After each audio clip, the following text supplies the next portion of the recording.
আমরা কনসিয়েন্সে আছি। এইমাত্র সংবাদ আসলো যে আলমার উপর আক্রমণ হয়েছে।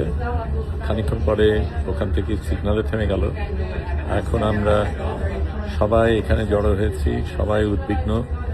এখানে বসে বিভিন্ন জায়গা থেকে আমরা রিপোর্ট দিতে চেষ্টা করছি। আলমা একদম শুরুর দিকে ছিল, আমরা শেষের দিকে।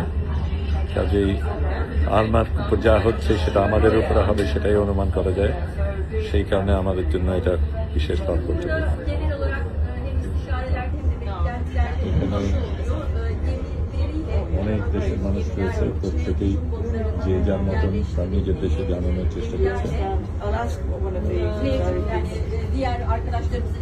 এখানে তুরস্কের একজন এমপি, তিনি নিজেই রিপোর্টিং করছেন, আমরাও দেখছে।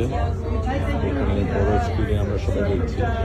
খানিকক্ষণ আগে ঝড় শুরু হয়েছিল, আমরা ঝড়ের একটু আগে বেরিয়ে আসতে পেরেছি। ঝড় আমাদের ধরেনি, কিন্তু এটা একটা ভিন্ন ঝড় যেটা নিয়ে আমাদের সামাল দিতে হবে।